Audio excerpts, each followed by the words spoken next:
আমি এই দুই থানার মধ্য থেকে আমি পল্লবী থানা থেকে সবসময় সহযোগিতা পেয়ে এসেছি। আমি যেখানে যাই বললে আমার সঙ্গে পুলিশের গাড়ি থাকে, স্কট থাকে, কিন্তু এখানে আমরা আজকে বারবার যোগাযোগ করা সত্ত্বেও আমরা পুলিশের সহায়তা পাইনি। নাম ধরে 9 জন আহত হয়েছে যারা হাসপাতালে এসে চিকিৎসা নিয়েছে।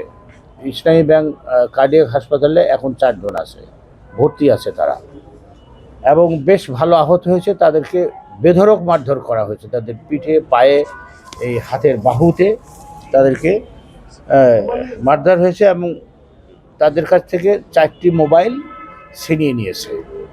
এবং এই কাজগুলো করেছে এই মন্টু নামে এক ভদ্রলোক আছে এখানে, উনি জুট ব্যবসা করেন, তার নেতৃত্বে নয়ন, আলমগীর, হারুন, মেহেদি, সুমন, সোহেল, নূর সালাম, মুস্তাফিজুর রহমান, মন্টু যার কথা বললাম, তিনি হচ্ছেন এই এখানকার নেতা, মহানগরীর নেতা।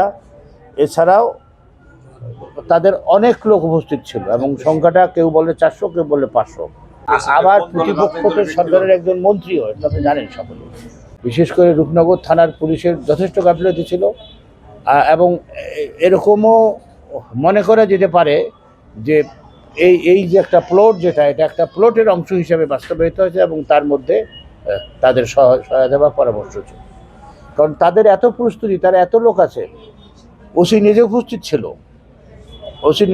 ছিল, কিন্তু দূরে ছিল। তারা কিন্তু আমাদের এই লোকগুলোকে উদ্ধার করতে আসে না।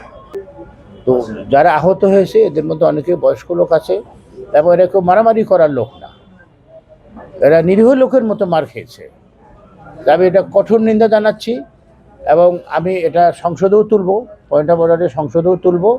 এটা কঠোর নিন্দা জানাচ্ছি। আমি মনে করি যে বাংলাদেশে যদি শান্তি শৃঙ্খলা বজায় রাখতে হয়, তাহলে রাজনৈতিক সহমর্মিতা সহকারে সহাবস্থানের, সহনশীল সহাবস্থানের পরিবেশ সৃষ্টি করতে হবে, এবং এই দায়িত্ব সরকারের, এই দায়িত্ব বাংলাদেশের আইনশৃঙ্খলা রক্ষাকারী বাহিনীর। আইনশৃঙ্খলা রক্ষাকারী বাহিনী যদি নিরাপত্তা না দিতে পারে একজন নির্বাচিত জনপ্রতিনিধির, তাহলে তারা সাধারণ মানুষের নিরাপত্তা কিভাবে বিধান করবে? ও সেখানে উপস্থিত ছিলেন, হয়তো তার সঙ্গে কিছু ফোর্স ছিল, কিন্তু এই ফোর্স অ্যাপ্লাই করেন নাই। তিনি ফোর্স অ্যাপ্লাই না করে তিনি নীরব দর্শকের মতো দেখেছেন। এরা তো যুবদলের সবাই, যাদের নাম বলছি এরা সকলেই যুবদলের, যুবদল, এবং 2-1 ছাত্র দল আছে, কৃষক দল আছে, অধিকাংশ যুবদল। এবং এই মুস্তাফিজুর রহমান মন্টুর তো কোনো মনে হয় পদবী আছে মহানগরী কমিটি, এই মহানগরী কমিটিতে আছে। এবং মুস্তাফিজুর রহমান মন্টু যে মল্লিকা মসজিদে যখন আমি দাঁড়িয়ে কথা বলি, মানে আসর নামাজের পর দাঁড়িয়ে কথা বলার চেষ্টা করি, কুশল বিনিময়, রোজার আগে, কারণ আমার ইফতারির দাওয়াত ছিল, আমি অন্যখানে যে ইফতারি করব, তো সেখানে সে বাধা দেয়, এবং এক পর্যায়ে আমার কাছে অনুরোধ করেছিল যে স্যার, আপনি যদি এখান থেকে এখন চলে না যান তাহলে আমার চাকরি থাকবে না। আমি জিজ্ঞেস করেছিলাম কিসের চাকরি, পরে বুঝলাম দলীয় চাকরি। বুঝতে পেরেছেন? তো মানে এটা তো কল্পনা করা যায় না।